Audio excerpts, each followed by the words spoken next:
En la cadena SER, Hoy por Hoy, con Ángeles Barceló.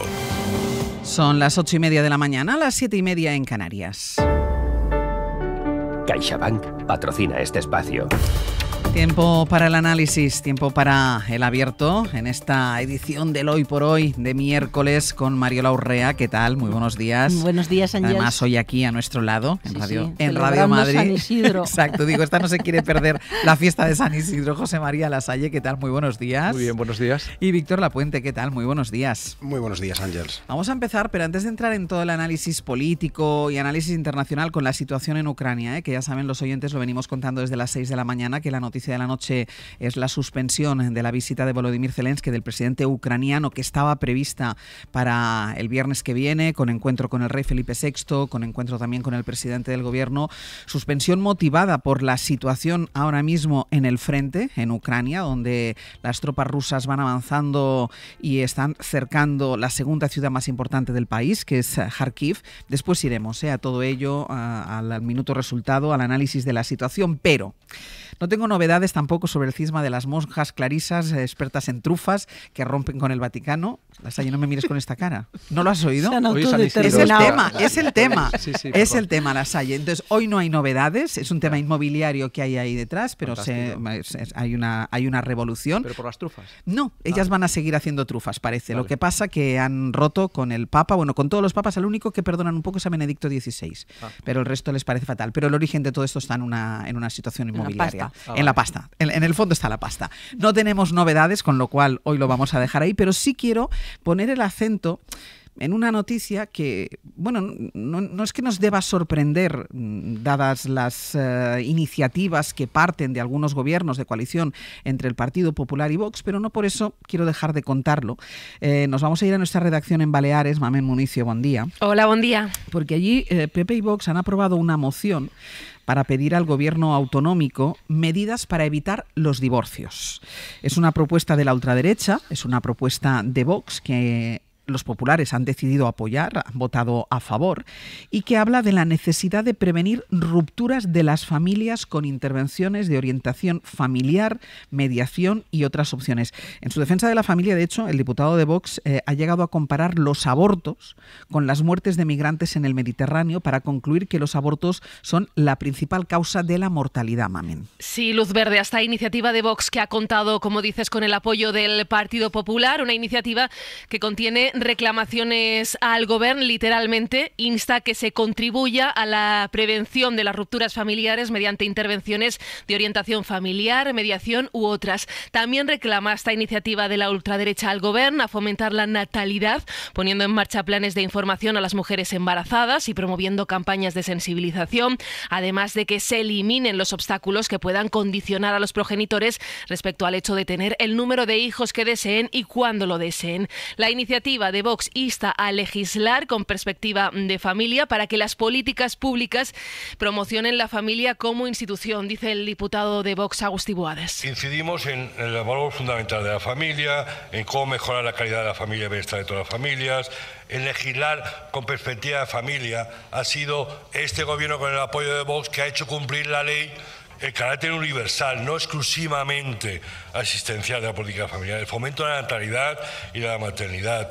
Queremos tener una sociedad fuerte y estable. Agustí Boades, que como bien comentabas, Ángels, ha comparado las muertes de migrantes en el Mediterráneo con el número de abortos, que ha calificado como la primera causa de mortalidad. Desde la oposición han lamentado esta iniciativa, creen que se trata de un ejercicio de nostalgia de una España, de unas islas que ya no existen.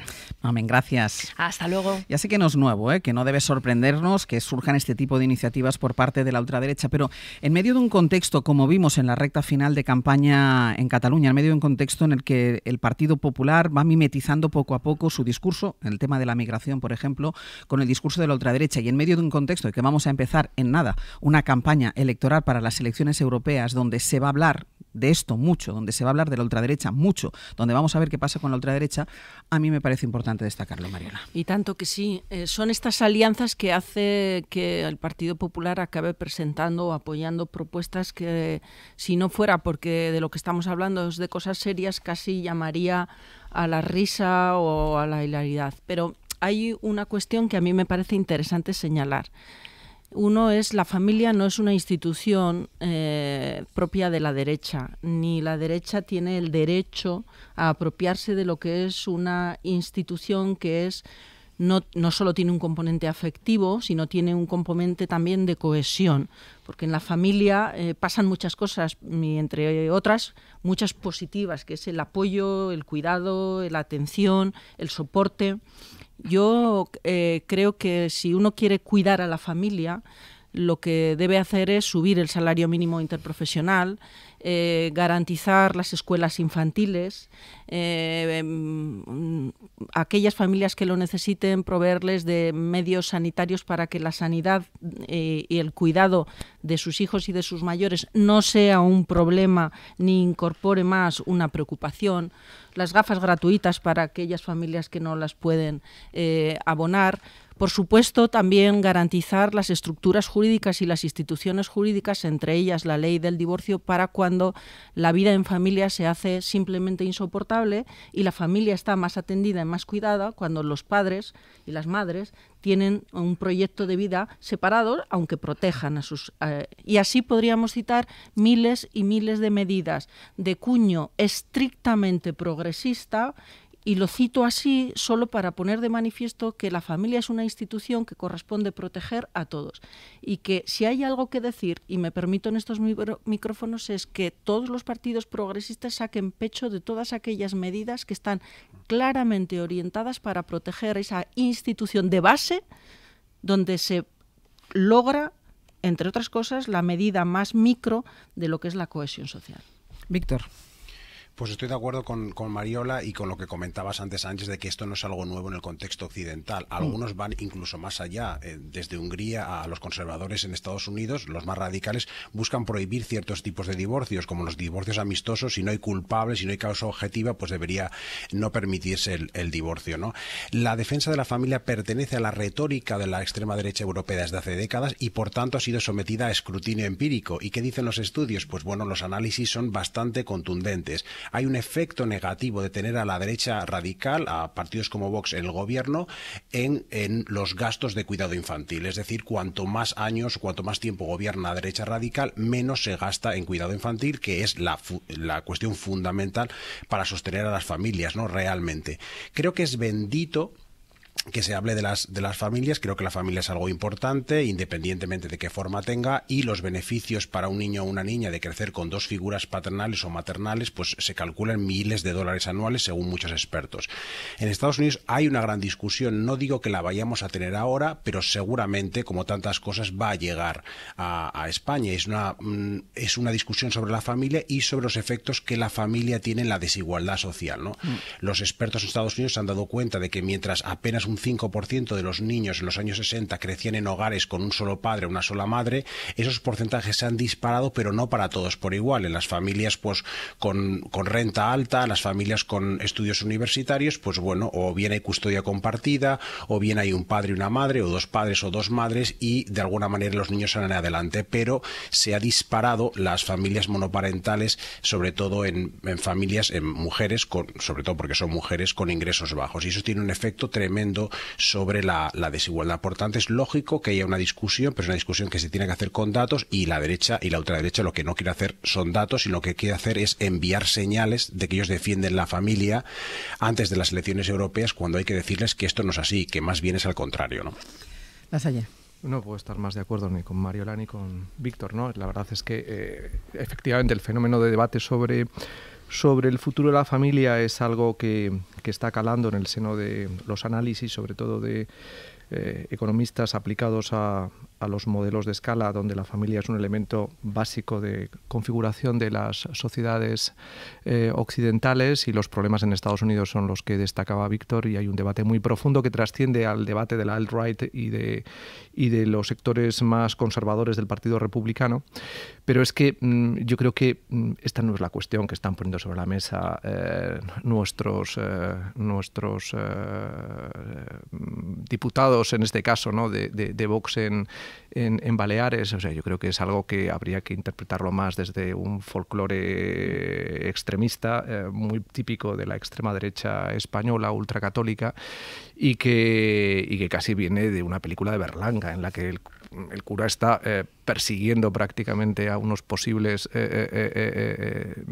una pareja que vaya a divorciarse, ¿no? O sea, realmente es algo que no se soporta y que además les aleja, yo creo que de las tendencias de la extrema derecha más activa europea, que efectivamente manejan este tipo de registros, y el caso de Orbán es clarísimo, pero están en la motosierra xenófoba. Y ese es realmente el vector de crecimiento que la extrema derecha está aplicando a sus políticas. Estas cuestiones me parece que a todos nos provocan, en una sociedad secularizada, en una sociedad donde la constatación cotidiana del divorcio y de que el funcionamiento del divorcio es razonable en el conjunto de las familias que han adoptado en su seno esa situación, están completamente superadas, y no creo que tengan ningún tipo de incidencia social ni preocupación, ni nos deban llevar a la alarma. Sí, la motosierra xenófoba que desgraciadamente va a ir escalando enteros en los próximos años. No sé si con un fuerte mimetismo de la extrema derecha en España, pero va a ser hacia lo que apunta, ¿no? Y lo sucedido en Cataluña con Alianza Catalana es el indicador de hacia dónde van realmente las posiciones más inquietantes de la extrema derecha europea, ¿no? No nos deben llevar a la alarma, pero yo creo que sí lo hacía Mariola, a poner en valor las medidas que se adopten, porque es que estaba recordando mientras te estaba escuchando, cuando ponías las medidas o que ya están puestas en marcha o que habría que poner para facilitar la vida en familia, sea el modelo de familia que sea, estaba recordando unos datos, no soy capaz de ponerlos en pie porque no tengo tanta memoria como para recordar el porcentaje de familias, de parejas separadas que tienen que vivir en la misma casa porque no pueden, al separarse, no pueden cada uno pagar o un alquiler o la compra de una casa. Sí, yo creo que ahí está la clave, ¿no? Mira, me gusta esa aproximación que hacía José María acerca de que en unas sociedades ya muy secularizadas y donde los modelos de familia son tan plurales y convivimos con ellos con extrema naturalidad, yo creo que este tipo de iniciativas pues, llaman más a la calificación de puro folclore que a otra cosa. Pero yo insisto en esta perspectiva de quizá la izquierda deba quitarse de cierto complejo de la defensa no quiero utilizar la palabra de apropiación, pero de reivindicación de la familia como un propósito y un objetivo que está en sus programas electorales. Simplemente he hecho un repaso por las medidas que de una u otra manera o están aprobadas por este gobierno de coalición o están en la agenda de este gobierno de coalición, para demostrar que creo que esa es la línea que la ciudadanía pide a la hora de decir, mire, usted no me diga con quién tengo que vivir, yo ya sé con quién quiero o puedo vivir. Deme el instrumental jurídico para hacer esto posible. El matrimonio entre iguales, la separación cuando la vida en familia ya no ofrece ni la bondad, ni la felicidad, ni ese estado que hemos dicho de apoyo y cuidado. Y a continuación, además, deme el instrumental de políticas públicas para que si yo quiero tener 5 hijos y soy una mujer sola frente al mundo, pueda convivir ese proyecto personal con un proyecto profesional que no me obligue a elegir uno u otro, y que, por supuesto, y si soy un padre comprometido, pueda compatibilizar mi vida fuera de ese núcleo familiar con el cuidado y atención y el acompañamiento a mis hijos, y, por tanto, deme el instrumental jurídico y haga como poder público lo que esté en sus manos para remover los obstáculos y para que la vida en familia sea una vida en familia digna para todos, con las infraestructuras que necesitamos para vivir con quien queremos o dejar de vivir con quien ya no queremos, y por supuesto también bueno, pues remuévame esos obstáculos que hace que los niños tengan más dificultades a la hora de seguir adelante con sus estudios porque hay núcleos familiares que no pueden acompañarlos dignamente, en definitiva, claro, lo que ya sabemos. Pero yo creo que esa reivindicación también progresista de lo que es la defensa de la familia es algo por hacer. Hay que quitarse es el algo complejo. Por hacer. Hay que quitarse el complejo. La familia ha evolucionado, ha experimentado cambios en las últimas décadas que constatan que tiene un desarrollo diferente a lo que tradicionalmente marcaba el contexto de la familia.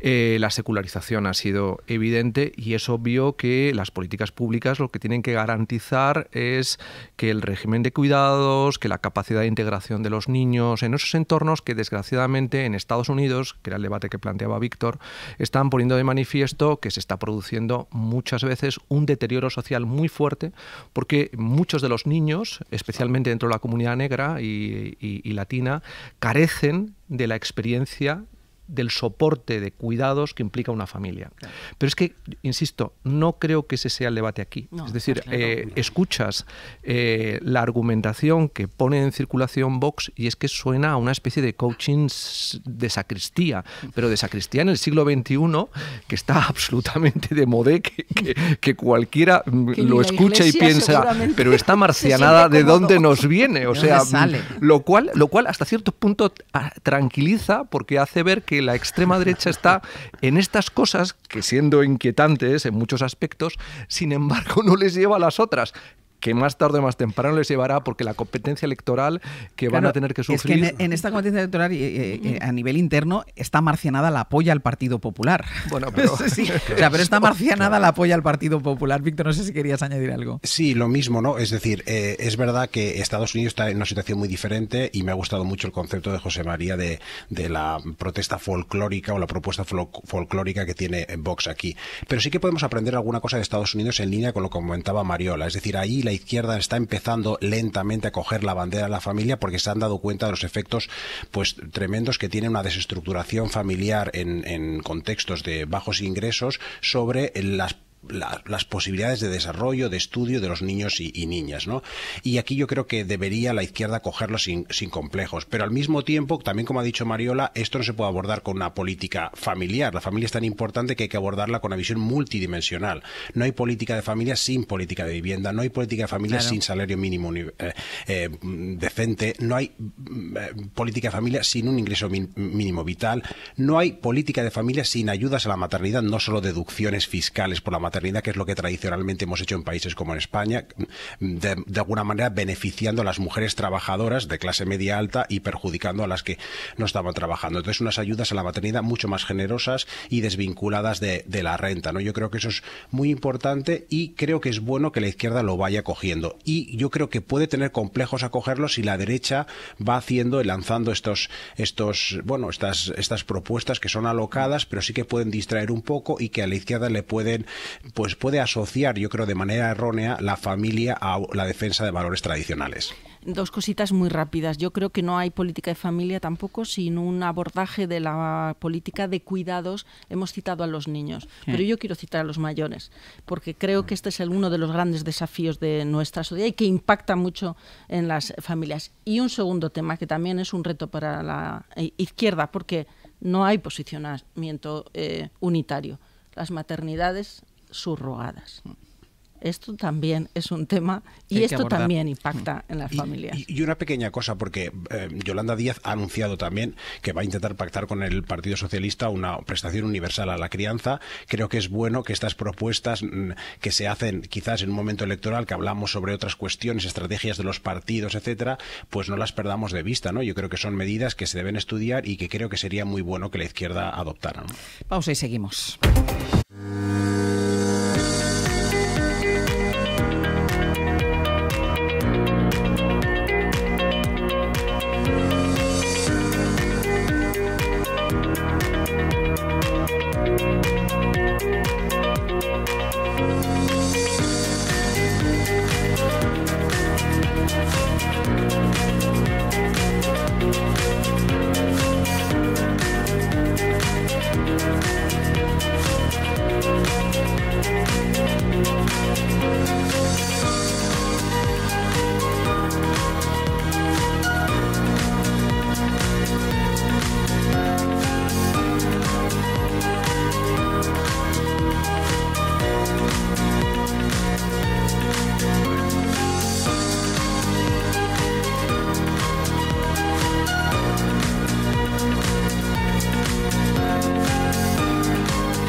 Cadena SER, Hoy por Hoy, con Ángeles Barceló.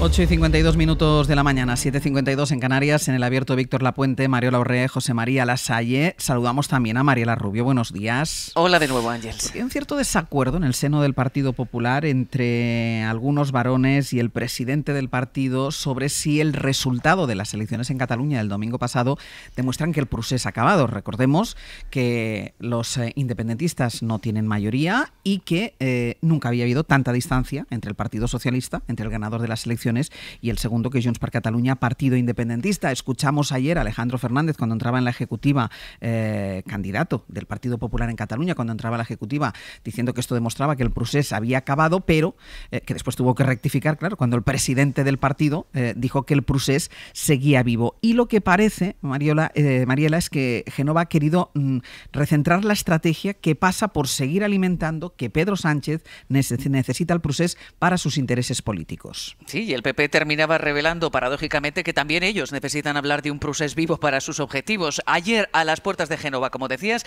escuchamos a Alejandro Fernández diciendo que el procés ha terminado. Que el veredicto de las urnas es inapelable, en el sentido de que los catalanes han trasladado un mensaje, y es el proceso se acabó, se tiene que acabar. Y yo lo que me comprometo es a ser leal a ese mensaje inequívoco que ha trasladado la ciudadanía catalana. Y me gustaría pensar que el Partido Socialista captaría ese mensaje, pero mucho me temo que van a seguir profundizando en el proceso de la mano de Carles Puigdemont. El resultado electoral, venía a decir Fernández, significa que el procés ha muerto, pero Feijóo, en su discurso ante los varones en el Comité Ejecutivo Nacional, venía a decir lo contrario. Queridos compañeros, el procés no ha muerto, porque el sanchismo lo necesita vivo para subsistir en la Moncloa.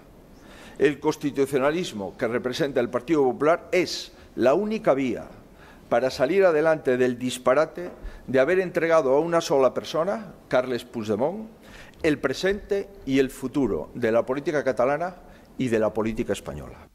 No es tanto una contradicción en términos de diagnóstico, pero lo dice todo sobre la estrategia del PP.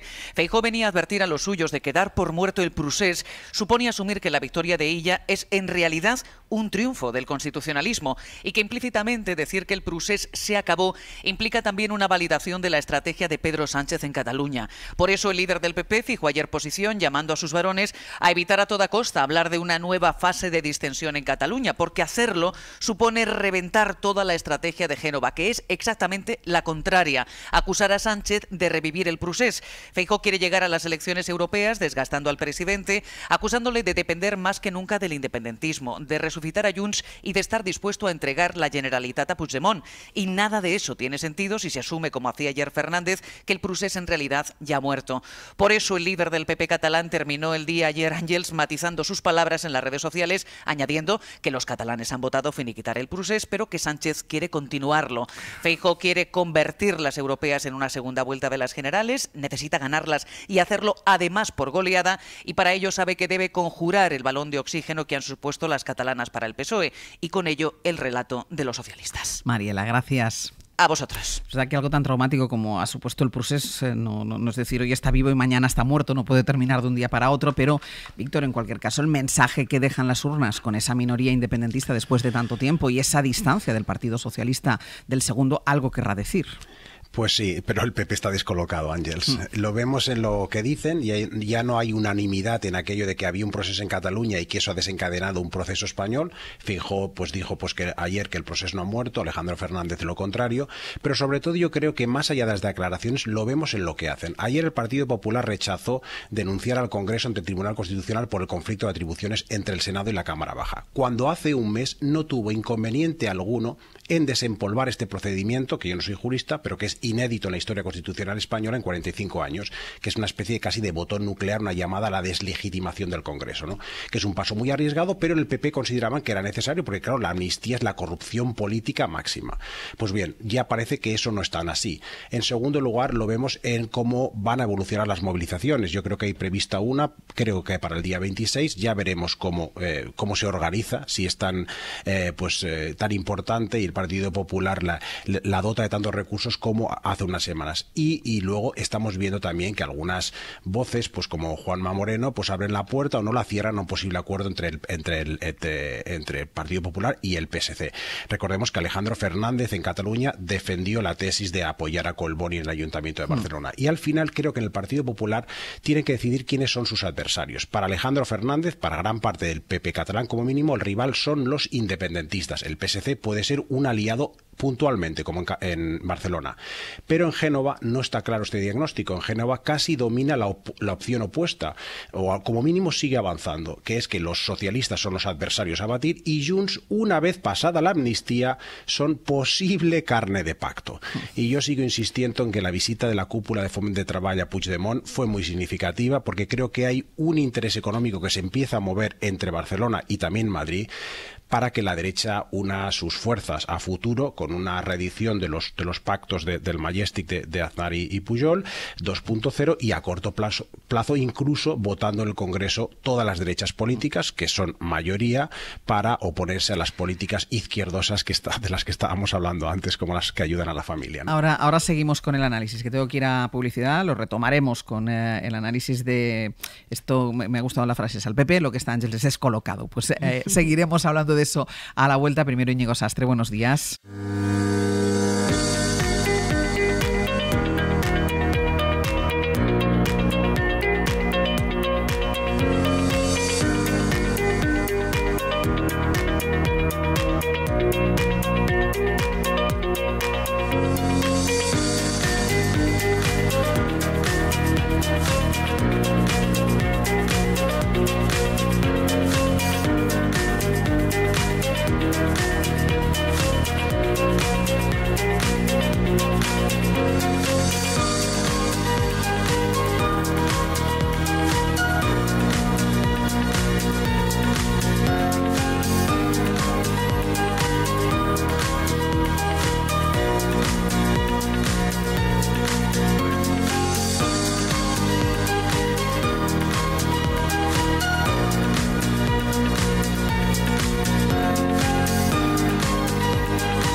Hoy por hoy, con Ángeles Barceló.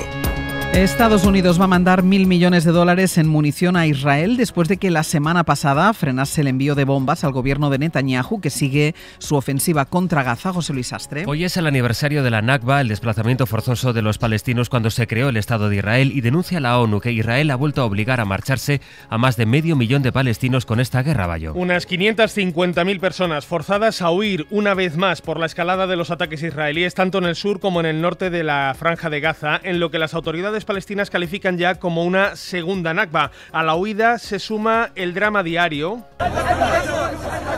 con escenas donde vemos a civiles tratando de rescatar a las personas sepultadas entre los escombros. Médicos Sin Fronteras ha anunciado que esta semana ha dejado de dar servicio en el principal hospital de Rafah, mientras el debate internacional está, como decías, en ese apoyo de la administración Biden con la autorización del envío de $1.000 millones en armas a Israel. Siguen las protestas pro-palestinas en varios campus de Europa, también españoles. Hoy los acampados en Barcelona llaman a una huelga educativa y hay a esta hora algún incidente en el campus de la Autónoma, en Barcelona.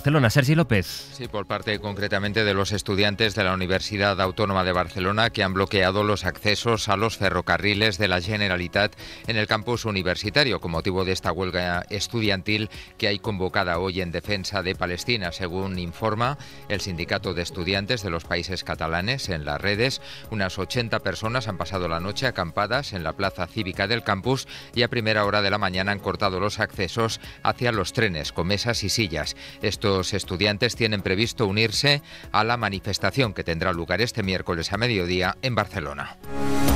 En Ucrania, Rusia avanza en el cerco a la ciudad de Kharkiv, que es la segunda más poblada del país y que ha obligado a Zelensky a suspender la visita que tenía previsto hacer a España pasado mañana. Y además,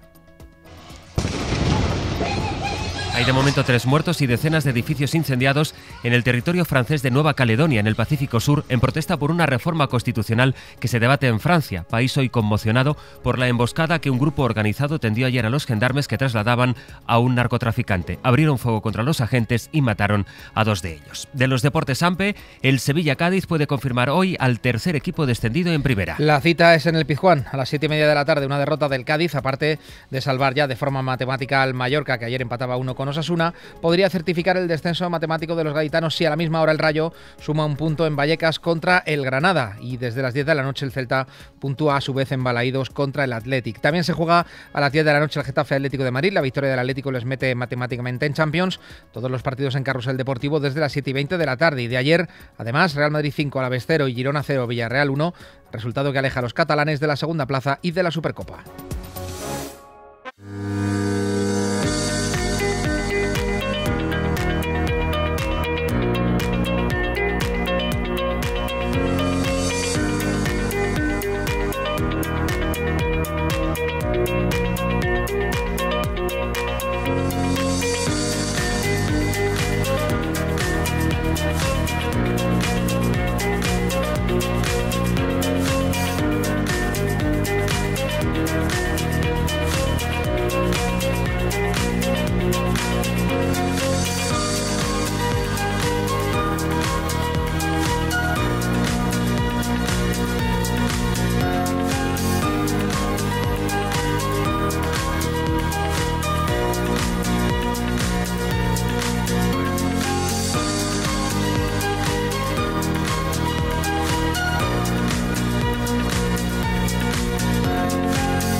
Ángels Barceló.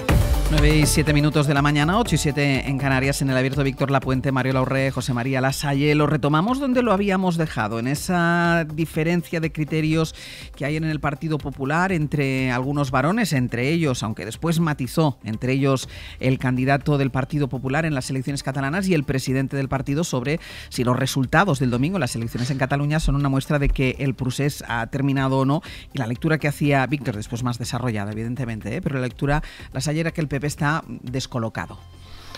Pues la verdad es que no lo sé. Los resultados que han conseguido en Cataluña debería avalar la tesis de que por lo menos han acertado en la campaña electoral tal y como la planteó Alejandro Fernández, contra el criterio inicial precisamente de candidato que no gustaba a Feijóo, exacto. Y que ha conseguido 15 diputados y reducido enormemente la diferencia que en las últimas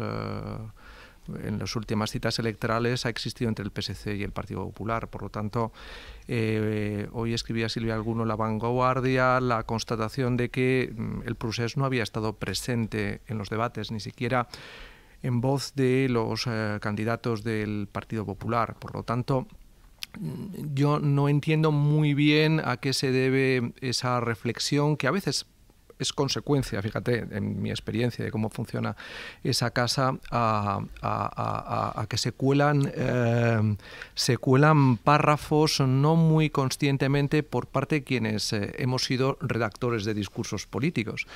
Y que si no tienes un pie presente en el entorno en el que se ha desarrollado una campaña electoral, como probablemente haya podido suceder en el Speakwriter, finalmente se dicen estas cosas para sorpresa, que constata un dato muy relevante de que ese discurso no fue consultado a Alejandro Fernández, que es quien preside el Partido Popular en Cataluña. Por lo tanto, si le sorprende a él esa reflexión, es porque esa reflexión no estaba en las conversaciones. ¿A dónde quiero ir con todo esto? A que evidentemente los hechos no acompañan esa manifestación del Comité Ejecutivo.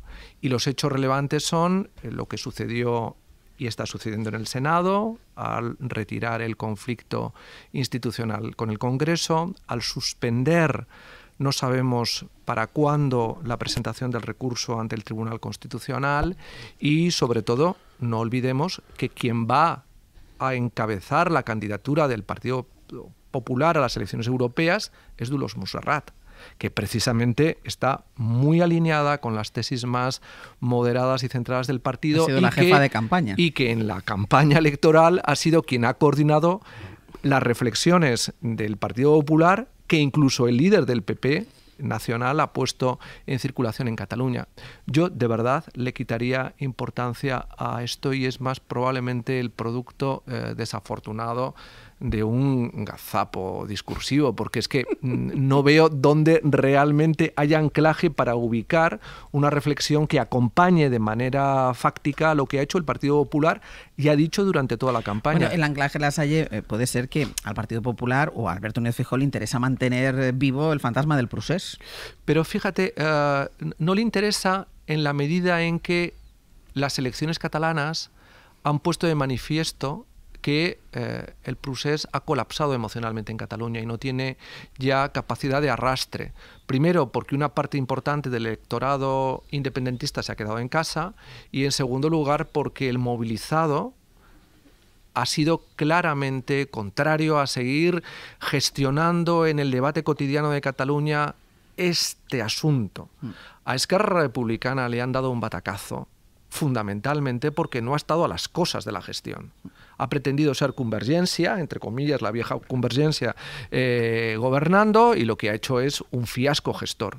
Y eso es lo que ha llevado a Esquerra Republicana a la situación política que padeció el domingo, ¿no?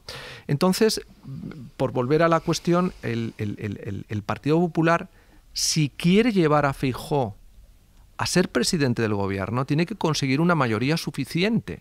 Y esa mayoría suficiente pasa por tener muchos más votos en Cataluña de los que ya ha tenido en unas elecciones catalanas.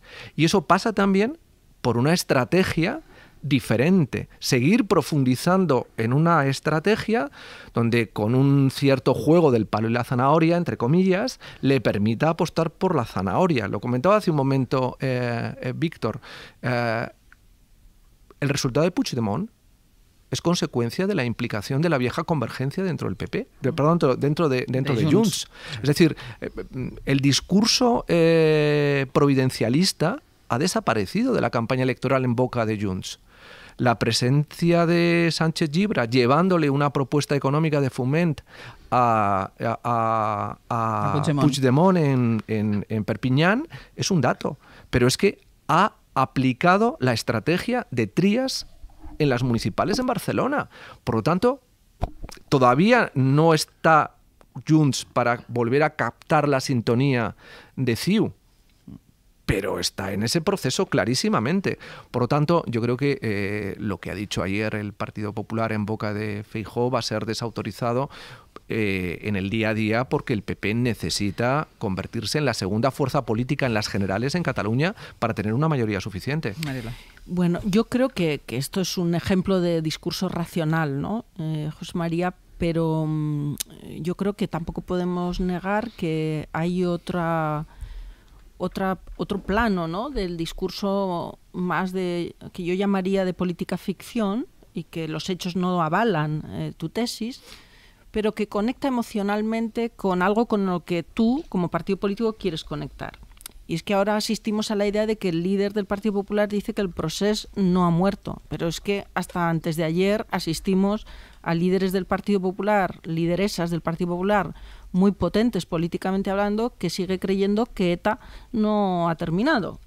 Y forma parte de los canales de comunicación política, que yo no sé cuál es la pretensión que hay detrás de todo ello. Tampoco sé cuánto tiempo se puede seguir haciendo política ficción sin que el chiringuito caiga. Tampoco sé cómo de lejos te lleva políticamente la política ficción. En el caso de Isabel Ayuso hay datos que le avalan, seguramente porque ese discurso conecta con unas capas, mientras que hace políticas fiscales principalmente que benefician a sectores muy determinados en Madrid y que sostienen ese tipo de gobiernos. No sé cómo de proyectable es esto de la política ficción a escala nacional. Yo me temo que no le va a llevar a Alberto Núñez Feijóo muy lejos. Y creo que está atrapado él en una estrategia que cada vez le aleja más, no ya de su propósito inicial, que era presidir el gobierno de España, sino de simplemente la descripción como un político sensato, moderado, riguroso, de sentido común, que es el típico político que se define a sí mismo así, que seguramente se ve así y se gustaría seguir viendo así, pero sus hechos tampoco avalan este modelo de político en Alberto Núñez Feijóo. Entonces, a mí mi conclusión es, yo creo que tiene muchas dificultades para hacerse con el control serio del partido, tiene muchas dificultades para configurar una estrategia política creíble a escala nacional para los próximos años. Creo que sigue atrapado en una lógica que es humanamente entendible pero políticamente desastrosa, que es ya queda poco para llegar a la Moncloa y en una de estas derribo políticamente hablando y democráticamente hablando al gobierno y me hago con el poder. Eso no tiene pinta de que vaya a ocurrir, por muy precaria que sean los acuerdos, por muy complejo que sea la política nacional.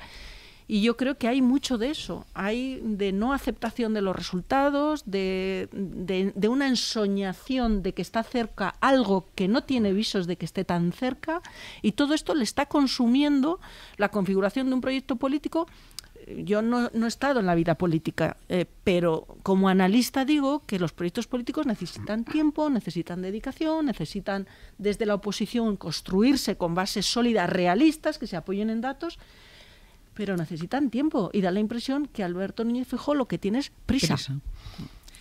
Y luego hay otra cosa que decías tú, si aspira a gobernar, que aspira a gobernar evidentemente y además con prisa, el PP necesita ganar por más votos, tener mejor resultado en Cataluña. Pero y es en el que, País Vasco. Sí, pero es que además necesitas ser capaz de tejer otro tipo de alianzas, en este caso con Junts, con lo cual el primer interesado en que el procés haya muerto es el Partido Popular. O sea, es Alberto Núñez Feijóo, porque en cuanto des por muerto el procés, cuando este halo de convergencia acabe por comerse a todos Junts per Catalunya, el primer beneficiado va a ser el Partido Popular. Pero es que, por eso digo que, a ver, Feijóo tiene ansiedad por llegar al gobierno, como el presidente del gobierno tiene ansiedad por retenerlo, ¿no? Es decir, no sé si es ansiedad, cuando ya lo tienes no sé si es ansiedad. Yo sí, cuando estás en el gobierno y ves que las circunstancias a veces no son tan propicias como uno espera y las posibilidades de prolongación del poder, y no hay que olvidar que este resultado electoral en Cataluña va a hacer a Salvador Illa presidente de la Generalitat, seguro, pero por el camino va a complejizar claramente la evolución de la legislatura y particularmente la aprobación del presupuesto para el año 2025. Y hemos de asumir que no puedes prorrogar un no presupuesto, por así decirlo, con lo cual el gobierno no ha dejado algún manual bastante interesante. pero era una prórroga a partir de un presupuesto. A ver, es que este presupuesto tenía un techo de gasto de 14.000 millones de euros, ¿vale? No estoy afirmando que sea el mejor escenario. Pero... Por eso digo que complejiza algo, porque los vetos cruzados y los juegos de elección que acompañen a Salvador Illa en su acceso a la presidencia de la Generalitat le van a obligar a tener que, evidentemente, hablar con Esquerra y con Junts de manera distinta. Y eso va a tener una repercusión en la elaboración del presupuesto. Y vinculado a la elaboración del presupuesto está la continuidad de la legislatura. Con todo, soy de los que cree que efectivamente el Partido Socialista tiene carrete para seguir en el gobierno y no va a haber problema. Pero esas ansiedades escénicas sí presionan también en quien tiene el poder. Eso es evidente. Pero por volver a la cuestión que planteabas, Ángels, Feijóo quiere llegar al gobierno. Y Feijóo es un pragmático, más allá de los problemas políticos que hemos vivido y que le vemos muchas veces como consecuencia más de la falta de un equipo lo suficientemente ahormado que a un proyecto. Y prueba de ello es que el Partido Popular ha obtenido en los últimos tiempos resultados electorales importantes. Es decir, ha ganado con mayoría absoluta en Galicia, ha conseguido un resultado relativamente precario pero razonable en el País Vasco y, por supuesto, el resultado en las catalanas ha sido inmejorable. Donde se la está jugando realmente son las europeas. Porque, por alguna razón, se ha instalado en la prensa madrileña y en muchos analistas que el PP o saca una diferencia de voto abultadísima al Partido Socialista o no tiene opciones de gobierno. Y eso es lo que está precipitando la ansiedad. Para mí, de los dos candidatos, porque también para el presidente Sánchez, sus aspiraciones europeas pasan por un magnífico resultado en las elecciones europeas. Y ahí es donde el PP necesita, de la mano de alguien como Dolors Montserrat, un buen resultado también en Cataluña. Por eso no tiene soporte fáctico irracional eso. Y Feijóo no es un político que quiera vivir dentro de una burbuja de autoficción, de verdad. Déjame la que me tengo que ir Víctor, voy contigo a la vuelta. Es que me tengo que ir a la publicidad. Son 2 minutitos solo, 2 minutitos y seguimos.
SER, Hoy por Hoy, con Ángeles Barceló.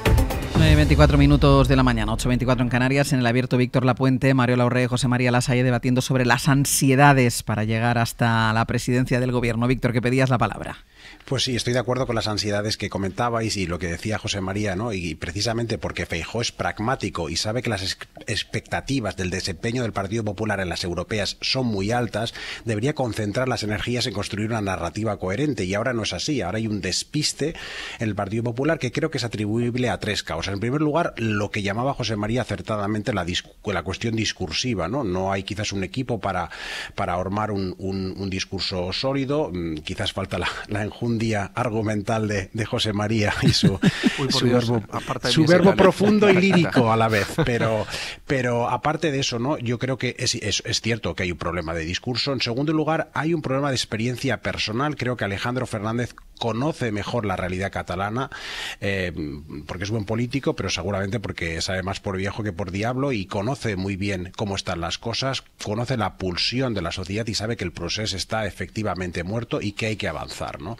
Y en tercer lugar, por el resultado de las elecciones catalanas. Es verdad que, como comentabais, es un gran resultado para el Partido Popular individualmente, pero el resultado en global yo creo que le ha pillado el Partido Popular con el pie cambiado, porque tenía esa tesis inicial, que es que el PSC, consiguiendo una victoria más o menos ajustada con Junts, o perdiendo por poquito o ganando por poquito Junts, iba a entregar la Generalitat a Puigdemont. No había ninguna duda. Pues bien, porque la cuestión era que el Partido Socialista en Cataluña pues se sometería a las ansias, en este caso, de Pedro Sánchez de permanecer en la Moncloa. Entonces, para sostener el gobierno en Madrid, sacrificarían a ella. Pues bien, esto ni ha sucedido ni tiene visos de suceder, con lo cual se ha derrumbado esa teoría del Partido Popular, y yo creo que esa es una lección muy importante de estas elecciones que la derecha no ha asumido. Por otra parte, la izquierda también temía que Esquerra Republicana se abrazara a Junts en una reedición del pacto entre soberanistas, ¿no? Porque los independentistas siempre han tenido mayoría y tampoco parece factible, ¿no?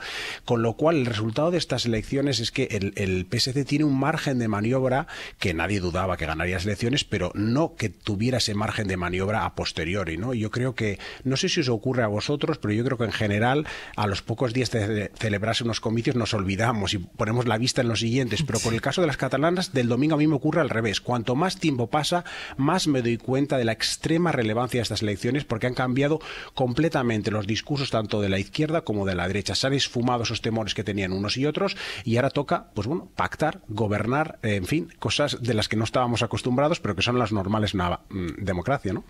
Mira, me parece muy interesante este apunte de Víctor de la relevancia de estas elecciones y de lo que ocurre en Cataluña, ¿no? Durante más de 10 años hemos estado unos y otros haciendo política, han estado con el propósito de reconducir la situación. Se han manejado instrumentos políticos distintos, se han manejado estrategias discursivas distintas, narrativas distintas, pero al final del día quedan evidencias que son difícilmente discutibles, ¿no? Uno es que probablemente el artículo 155 tuvo razón de ser y éxito en el momento en que se activó, y el Partido Socialista apoyó al Partido Popular en esa estrategia, que era una estrategia también dura y difícil, la estrategia de distensión, indultos y también ley de amnistía tiene ya evidencias acumuladas suficientes para demostrar que en este momento concreto ha dado también buenos resultados, entendiendo por buenos resultados no que Salvador Illa pueda ser presidente, sino buenos resultados en el sentido de que hoy el discurso político en Cataluña es cómo mejorar el autogobierno, cómo hacer que las políticas públicas sean mejores, cómo recuperar el tiempo perdido, cómo los catalanes tienen y las catalanas derecho a la mejor sanidad, mejor que la que tienen, y así podríamos ir, en definitiva, un poco el argumentario que ha estado presente en los debates y en los discursos catalanes, ¿no? Por tanto, el procés ha muerto. Había muerto ya, si somos sensatos, y si somos un poco generosos en el análisis, había muerto ya. Esquerra Republicana había hecho un giro ya.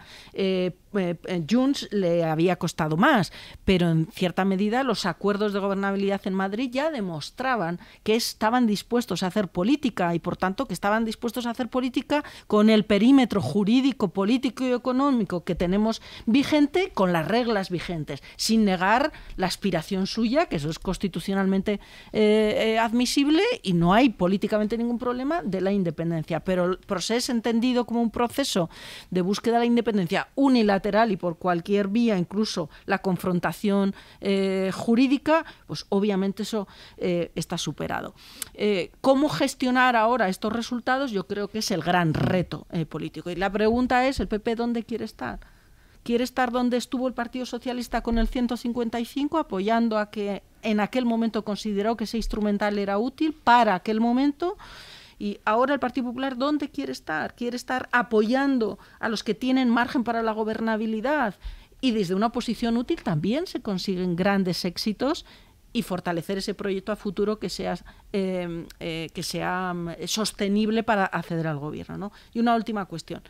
Yo estoy dispuesta a creer en el sentido literal de la palabra. No tengo ninguna prueba, pero tengo fe en que lo que decís de este señor Alberto Núñez Feijóo como un señor pragmático, como un señor sensato, como un señor de sentido común, como un señor moderado, como un señor incluso diré inteligente políticamente hablando, estoy dispuesta a creer eso.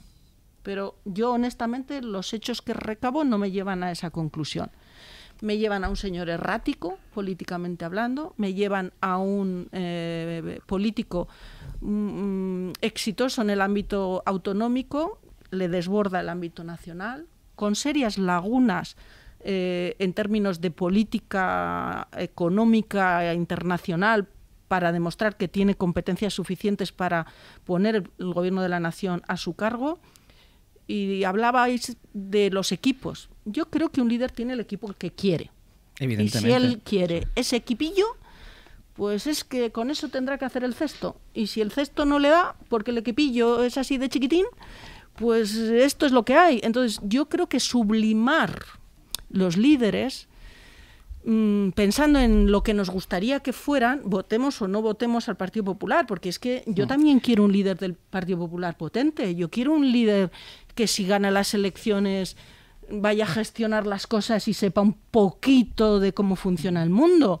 Y a veces caemos en la tentación de sublimar, y es que, pero por sus hechos lo conoceréis. Mira, dos cosas todavía relacionadas con las elecciones catalanas. La primera, estábamos hablando ahora mismo del Partido Popular, que lo que quiere, o al menos es lo que está demostrando en estas últimas horas, es prolongar el procés en la conversación. El Partido Socialista, evidentemente, pretende todo lo contrario.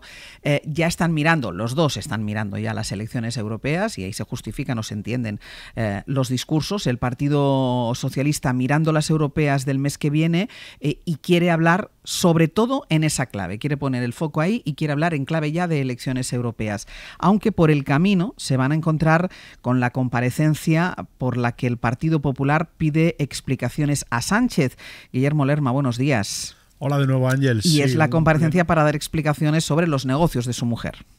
Eso es, un pleno que se va a convertir en el primer gran debate de la precampaña europea. Formalmente, Sánchez acude el miércoles al Congreso para explicar asuntos de la agenda internacional, pero también para responder a la petición que hizo el Partido Popular, que quiere aprovechar para preguntar también por los asuntos relacionados con la familia del presidente. Así que la sesión del miércoles que viene va a ser un buen reflejo de lo que se espera de la contienda electoral para el 9 de junio, con un PSOE tratando de centrar el debate en cuestiones europeas como el medio ambiente o el avance de los populismos, y una derecha poniendo el foco en asuntos de política nacional. Los socialistas cuentan con que el calendario electoral va a ir en paralelo a las negociaciones para formar un gobierno en Cataluña, pero esperan aprovechar el empujón que supone el resultado del domingo para remontar unas encuestas que hasta ahora no les eran muy favorables. En la Moncloa creen que las contradicciones en el discurso de los populares sobre el fin del procés demuestran el desconcierto en Génova y que quien realmente necesita que siga vivo es el Partido Popular. Lo decía ayer Pilar Alegría, portavoz del Gobierno. Yo lo primero que le convendría es que se aclaren. Lo digo porque el señor Fernández, su candidato en Cataluña, o el propio presidente de la Junta de Andalucía han trasladado una opinión radicalmente distinta a la que hoy decía el señor Feijóo. Creo que la misma noche electoral, el señor Fernández fue el que citó textualmente: el procés se acabó. Sin el procés no tienen nada, dicen en el Ejecutivo, donde sin tregua para digerir el resultado catalán pone en marcha ya la maquinaria para la próxima cita. Hoy presentan en Sevilla la candidatura de Teresa Rivera, que el sábado estará con Sánchez e Illa en Cataluña y el domingo con José Luis Rodríguez Zapatero en Cádiz. Así que Ferraz tira una vez más de los clásicos para intentar movilizar a un electorado, el socialista, normalmente perezoso cuando se abren las urnas a nivel comunitario. Guille, gracias. Hasta luego. Y luego están los cálculos y las propias negociaciones para la formación de un gobierno en Cataluña. Antes lo comentaba Lasalle, hablaba del batacazo de Esquerra Republicana, originado, decía él, seguramente por la gestión, porque es quien ha estado al frente del gobierno, primero con Junts, pero después en solitario. Y claro, después de ese batacazo lo que está pensando Esquerra es en recomponerse después de los resultados. Perdió 13 escaños. A la mañana siguiente, Pere Aragonès anunció ya su paso al lado para reconstruir el partido a partir de ahí, y quien ya se propone para reconstruir el partido es Oriol Junqueras. Radio Barcelona, Laura Pons, buen día. Hola, ¿qué tal? Buen día. Y se propone para reconstruir el partido en una carta que manda a la ciudadanía diciendo que él está dispuesto a asumir todo el liderazgo de Esquerra Republicana de Cataluña. Puigdemont, por su parte, sigue reclamando que tiene legitimidad para intentar ser presidente, para presentarse a la investidura, aunque las cuentas no dan. Ya decimos que los partidos independentistas han sacado peores resultados que nunca. Nadie se mueve, de momento, en estos primeros compases después de la noche electoral, nadie se mueve de su esquina. Y los socialistas, evidentemente, siguen reivindicando que ellos son los ganadores, que el ganador fue Salvador Illa. Sí, las negociaciones para la investidura serán lentas, no solo por el paréntesis de las elecciones europeas, también los independentistas necesitan tiempo, deben calcular bien los movimientos. Es una partida de ajedrez y a ellos tampoco les conviene una repetición electoral. El independentismo ya no suma, no tienen mayoría, y los líderes del procés, Puigdemont y Junqueras, ahora deben encajar los resultados. Esquerra mantiene que quiere liderar la oposición y presiona a Junts y PSC para que se pongan de acuerdo, una fórmula complicada si no hay renuncias por parte del líder de Junts. Puigdemont quiere ser investido por mayoría simple, con la abstención del PSC, algo que los socialistas descartan. Y también lo hacen desde Esquerra. Dicen que no participarán en operaciones que necesitan el acuerdo de Junts y el PSC. Los socialistas insisten, no hay alternativa posible a la candidatura de Salvador Illa. Veremos si los independentistas tienen o no incentivos para facilitar esta investidura de Salvador Illa. De momento, negociaciones en stand-by, pero acabamos de confirmar, Àngels, que Puigdemont ha convocado para mañana la primera reunión del grupo parlamentario en Perpinyà, en Francia, encuentro en el que se decidirán los pasos y la estrategia de Junts después de estas elecciones. Laura, gracias. A vosotros. Claro, ya antes de las elecciones, ya con las encuestas previas, ya se podía vaticinar que Esquerra Republicana iba a ser la llave, fuera cual fuera el resultado, si sumaban los independentistas o si la victoria holgada era para los socialistas. Claro, quizá lo que no contábamos, y ellos sobre todo no contaban, era una Esquerra Republicana tan noqueada, con lo cual es un elemento que es importante para la negociación. La Esquerra Republicana que sale de estas elecciones y que tiene que negociar con unos o con otros, Lasalle. Y que no puede ir a unas nuevas elecciones elecciones, porque un escenario sería la muerte. Un escenario de bloqueo perjudicaría a todos menos al PSC. Por lo tanto, nadie puede plantearse como horizonte de su estrategia política el bloqueo y, por lo tanto, más allá de un bloqueo, íbamos a decir, razonable en el diálogo negociador que plantea que cada uno trata de llevar al otro a donde no quiere, pero en el desenlace final es obvio que el bloqueo que condujera a unas nuevas elecciones significaría pues un batacazo electoral para todos, salvo para el PSC, ¿no? Y yo creo que ese es el escenario que como incentivo negociador es más determinante. Por otra parte, claro, Esquerra Republicana tendrá que afrontar todo un proceso de duelo muy complejo.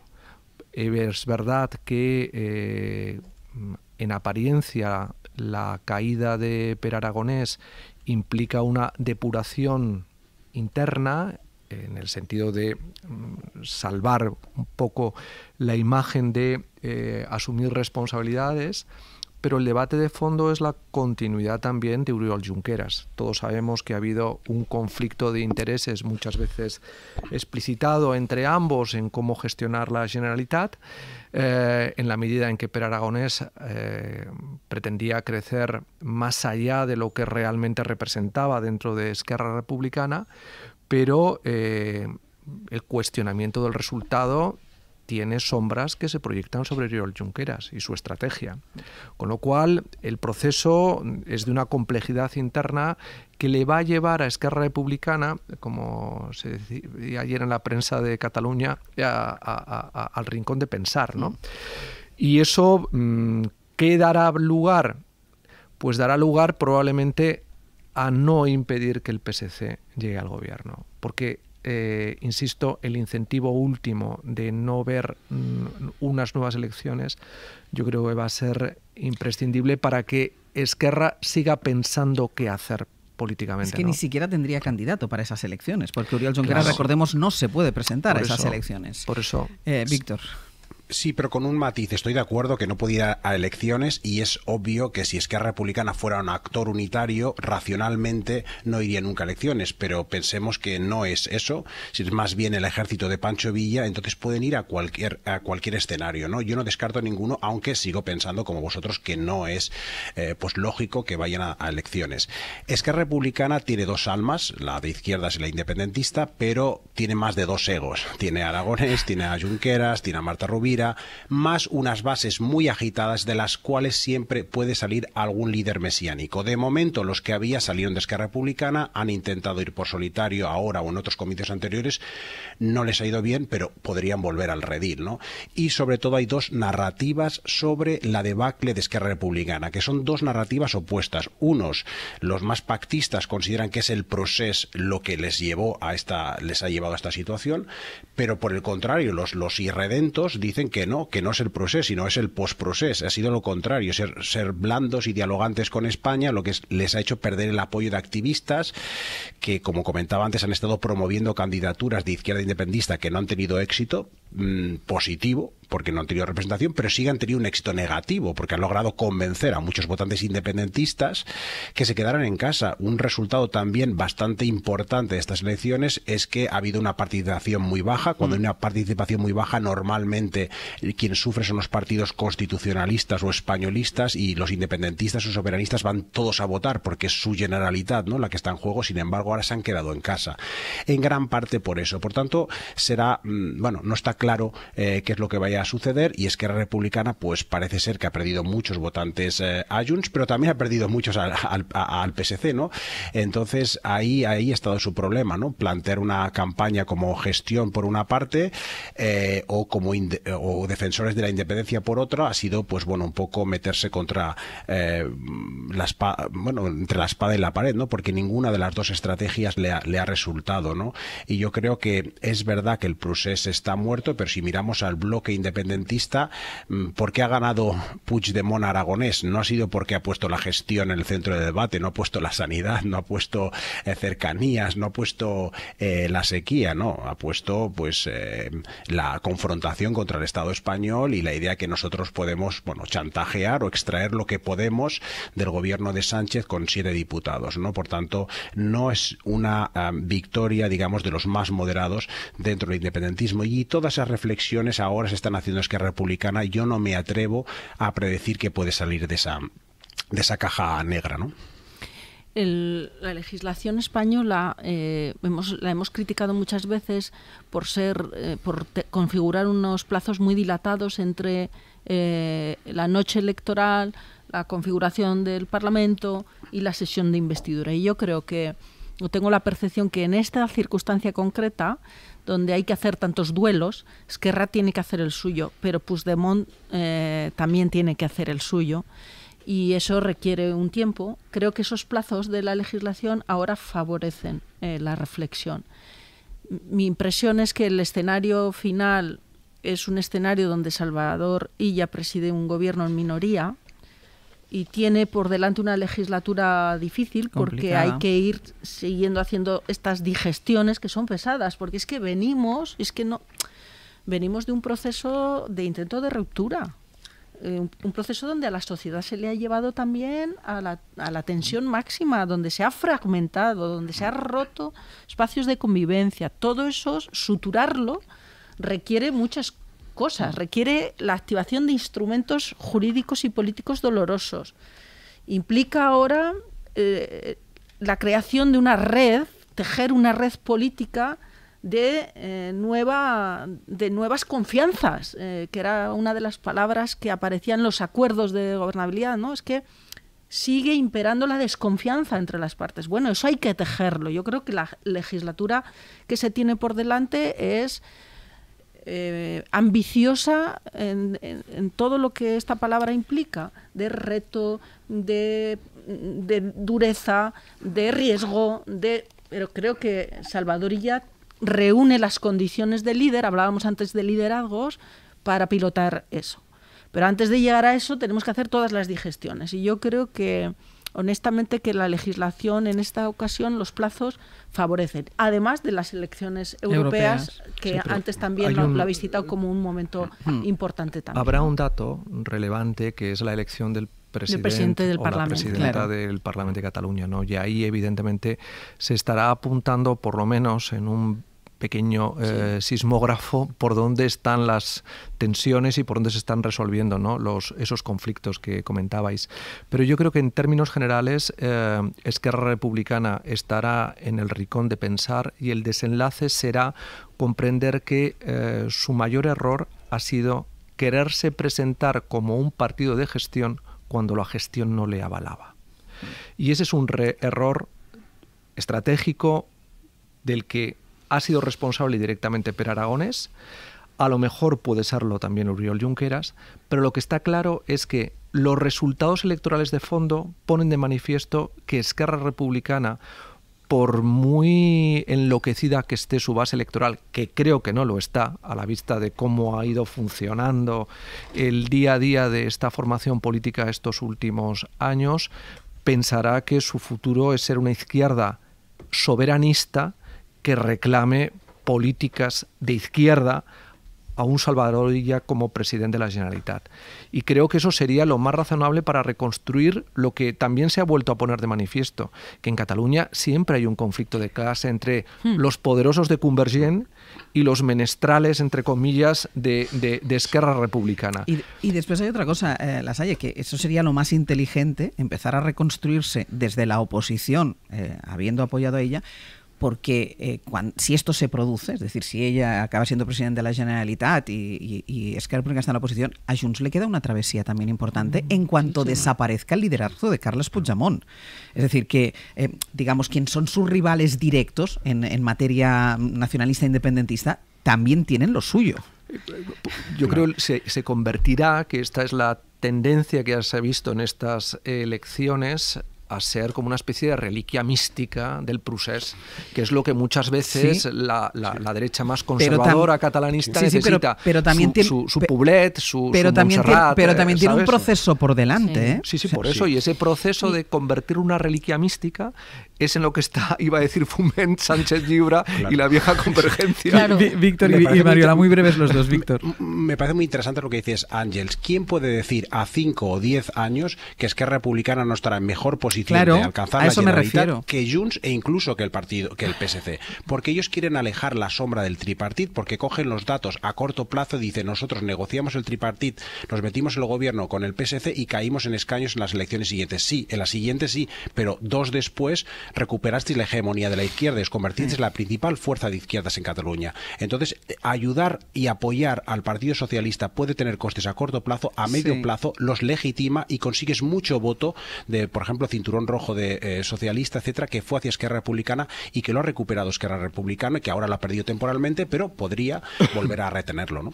Mira, en la guerra yo creo que el resultado final siempre es de vencedores y vencidos, pero la política, que es la manera sofisticada de conducir el conflicto, yo creo que logra sus cotas más sofisticadas de acción cuando consigue que nadie se sienta especialmente derrotado. Y creo que el reto de la política catalana es cómo hacer que ese presidente en el exilio se convierta en una reliquia lo suficientemente bien tratada como para que su ego esté dispuesto a hacer el duelo que tiene que hacer, que Oriol Junqueras entienda que su paso por la cárcel tuvo alguna diferencia respecto a la huida en un coche a otro país, y que coser y tejer todo eso, yo creo que es el punto donde se determinará si Cataluña sale adelante o no sale. Voy a cerrar el abierto con el tema que ha sido apertura desde las 6 de la mañana, lo que hemos conocido esta madrugada, y es la cancelación de la visita del presidente de Ucrania, Volodymyr Zelensky, a España. Tenía previsto viaje oficial el viernes para reunirse con el rey y con Pedro Sánchez, pero Javier Bañuelos, hola de nuevo. Hola de nuevo, Ángels. Sin dar más detalles del motivo, el gobierno confirma que Zelensky canceló el viaje y, entre otras cosas, lo que venía a hacer Zelensky era firmar un acuerdo en materia de seguridad. Sí, ese era el motivo principal de su visita, todo estaba preparado, el dispositivo de seguridad se había diseñado ya, de hecho, se esperaba la llegada de Zelensky mañana a las 8 de la tarde, aunque Moncloa habían llevado esta visita con mucha discreción. Oficialmente nunca quisieron confirmar la recepción del presidente ucraniano, sin embargo, pese al silencio de Moncloa, públicamente algunos de sus ministros sí daban por hecho que Zelensky pisaría España, lo confirmaba de hecho la ministra de Defensa, Margarita Robles. Bueno, ya saben que España está firmemente comprometida con Ucrania. En este momento está en una situación muy complicada y por tanto vamos a estar con él y a seguir apoyándole, y ahora haremos visitas con él, y lo más importante es el compromiso total y absoluto que España tiene con Ucrania y que vamos a seguir todo el tiempo que sea necesario. Bueno, aún así, Áñez, Moncloa no confirmaba la recepción del presidente ucraniano, una visita que, sin embargo, sí estaba en la agenda pública de la familia real, que programó, de hecho, un almuerzo con el presidente Zelensky. Anoche, fuentes gubernamentales confirmaron a la SER que la visita se cancelaba. El motivo, la ofensiva rusa en el norte de Ucrania. Ese giro de 180 grados en la agenda de Zelensky significa que ese acuerdo que comentabas, ese acuerdo bilateral sobre seguridad que se iba a firmar el viernes, tendrá que esperar. Un acuerdo, Ángels, importante, un acuerdo prioritario para Ucrania, porque Zelensky pretendía sellar el compromiso de nuestro país de seguir ofreciendo su apoyo militar, al menos hasta su ingreso en la OTAN. Maño, gracias. Un abrazo. Pues Zelensky, que cancela esta visita porque la situación en Ucrania ahora es realmente complicada. Rusia está rodeando y cercando la segunda ciudad más poblada del país, que es Kharkiv. Nicolás Castellano, ¿qué tal? Muy buenos días. Hola, buenos días, Ángels. Porque Rusia está ya a solo 40 kilómetros de Kharkiv. Además ha conseguido un avance y hacerse con decenas de localidades en muy pocas semanas. De hecho, Zelensky ha hecho cambios en la estructura militar, vuelve a pedir a sus aliados que le envíen más armas, pero sobre todo que se las envíen ya, que le ayuden ya. Y tú, Nico, has podido hablar hace unos minutos con algunos habitantes de Kharkiv, de esa ciudad, que te han contado cómo están viendo, ¿no? Cómo están viviendo ese avance ruso. Sí, las fuentes oficiales, Ángel, señalan que es una difícil situación en el campo de batalla y eso ha llevado a Zelensky a cancelar la visita a nuestro país. De hecho, el Estado Mayor acaba de reconocer en un comunicado que han tenido que retirarse de algunas localidades que están situadas al este de Kharkiv debido al avance de los rusos y para intentar evitar y salvar la vida de nuestros soldados. Es el comunicado literal. Dicen que la situación es preocupante, por lo que tú señalabas, en dos frentes. En dirección recta hasta la frontera son 30 kilómetros. Ahí los rusos han entrado 5 kilómetros en el territorio hacia la ciudad y un poco más al este, a 70 kilómetros, los rusos han recuperado algunas de las localidades de 20, 30.000 habitantes que ya habían ocupado el inicio de la macroofensiva hace 2 años. Es decir, los ucranianos recuperaron ese territorio en la contraofensiva de Kharkiv, que fue su mayor éxito militar hasta ahora, pero los rusos están avanzando muy rápido en estas 2 semanas. Otro dato, han tenido que evacuar los ucranianos a 8.000 civiles en estas 2 semanas de ofensiva rusa. Pero como dice, a pesar de la situación, hemos hablado con algunos habitantes de Kharkiv, de la ciudad, de la zona urbana, como el profesor Igor. En la propia ciudad no hay situación, no hay pánico, siguen funcionando cafés, bares, no hay... Todo esto, Ángel, en medio de una ofensiva de misiles que ayer atacaron varias zonas residenciales con 17 heridos, entre ellos 3 menores atrapados en un edificio de la ciudad, pero nos dice este profesor de español en la Universidad de Kharkiv que él no se piensa ir. Y sigo en Kharkiv y si no aparecen las tropas rusas en la propia ciudad, yo no me voy. Y si no me destruyen la casa. Recordemos, Ángel, que esta ciudad es la segunda de Ucrania, tenía casi 1,5 millones de habitantes antes de esta macroofensiva y ahora quedan aproximadamente 1.200.000 personas. Nico, gracias. Hasta luego.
Cadena SER.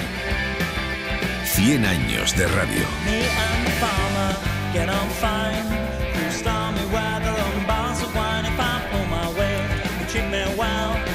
Pues vamos a ir terminando ya el abierto. Sergio Castro Nausle, buenos días. ¿Qué tal? Y empezamos la segunda parte del programa. Venga, vamos a por el miércoles. Vamos a hacerlo con la sección más pensante de este programa después del abierto, con el Rincón y la Esquina.